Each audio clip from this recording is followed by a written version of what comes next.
the young, and the restless spoilers. Welcome back to the channel, you guys. Today is Monday, and honestly, we have an absolute mountain of drama to unpack from Genoa City.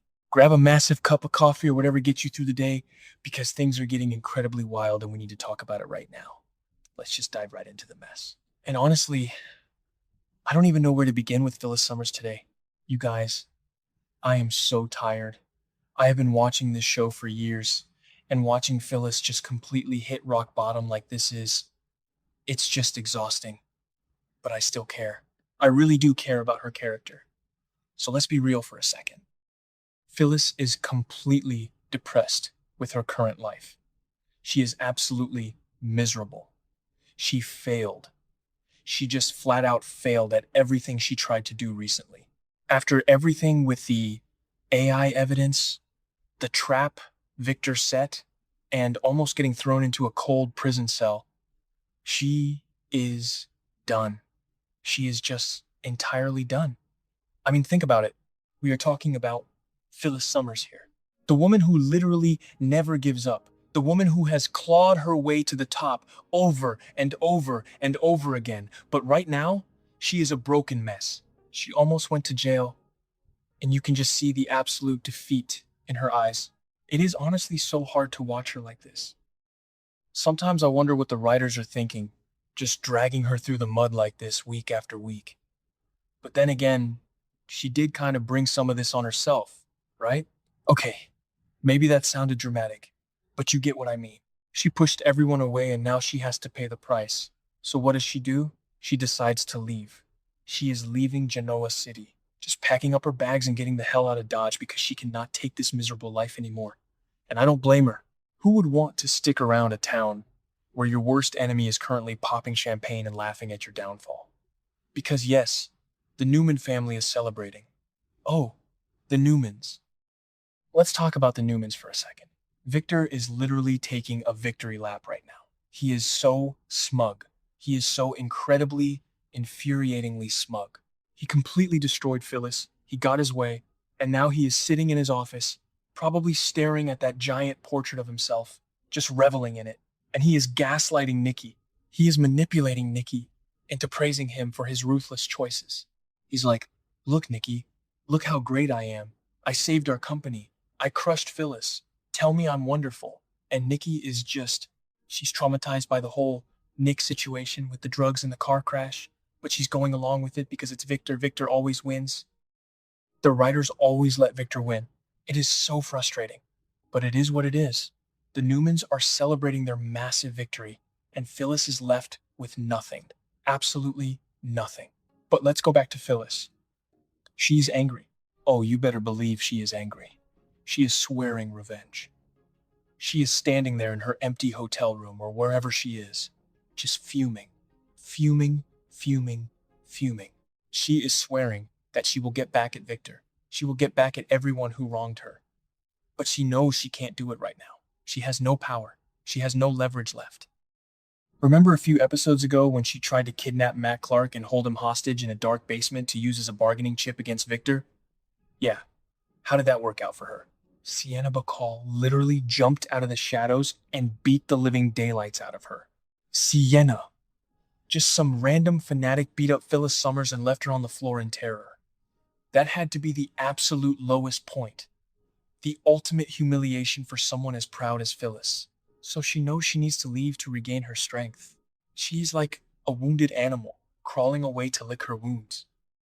She has to get out of Genoa City to rebuild her empire, or her sanity, or whatever is left of her chaotic life. And the craziest part of all of this, she doesn't even say goodbye. No goodbyes. None. Zero. She doesn't call Michael. She doesn't call Lauren. She doesn't even leave a little note for Daniel, which, honestly, is so sad.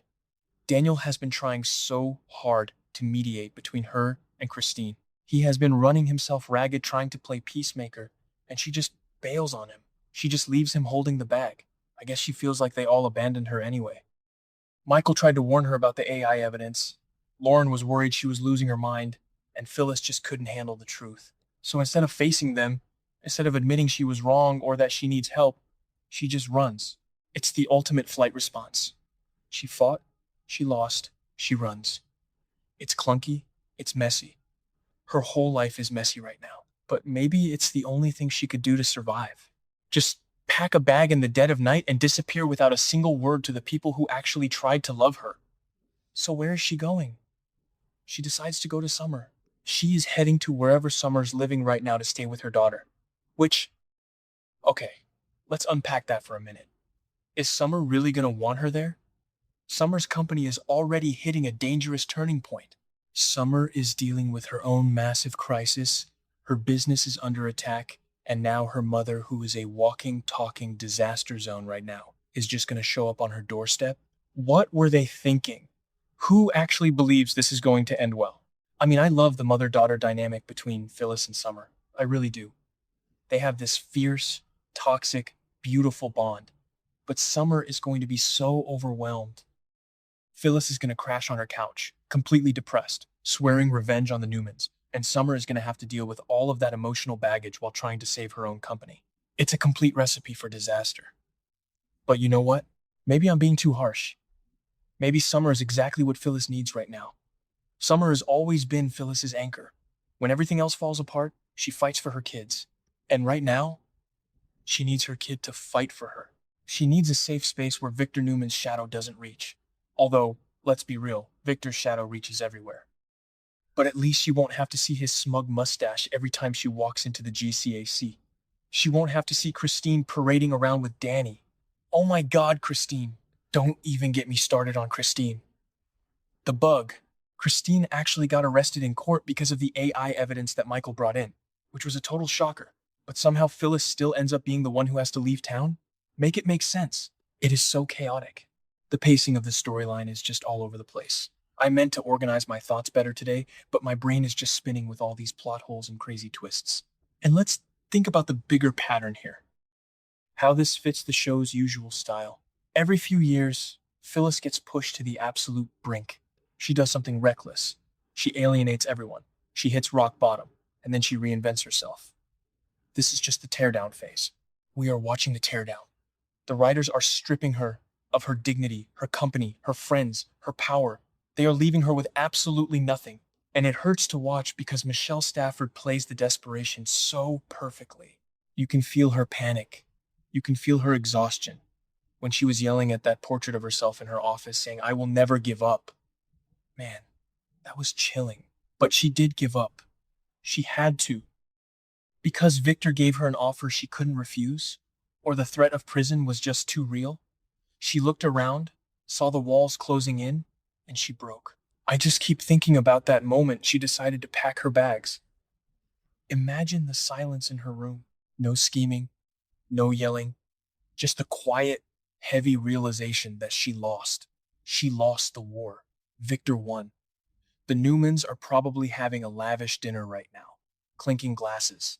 Victoria's probably smirking. Nikki's probably relieved. And Phyllis is dragging a suitcase to a cab in the middle of the night. It's tragic.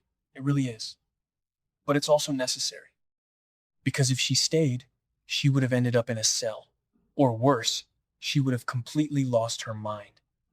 By leaving, by going to Summer, she is preserving whatever tiny shred of sanity she has left. It is a tactical retreat. A very sad, very lonely tactical retreat. So, she is gone. No goodbyes, just a ghost slipping out of Genoa City. And honestly, the town is going to be so boring without her. Who is going to cause trouble? Who is going to challenge Victor? Jack is too busy panicking over Diane going missing and being terrified of Patty Williams. Nick is a total mess trying to cure Matt Clark's amnesia just so he can punch him. Adam is dealing with Chelsea and Riza in Vegas. Everyone is wrapped up in their own chaotic drama. So Phyllis slipping away almost feels like a quiet tragedy in the middle of a loud circus. But mark my words, you guys. She is swearing revenge. She is whispering it to herself on that plane or in that car ride to Summer's place. I will be back. I will destroy them. And she means it. And she will. Because that is who she is. She's going to sit in Summer's living room. She's going to cry. She's going to sleep for a week.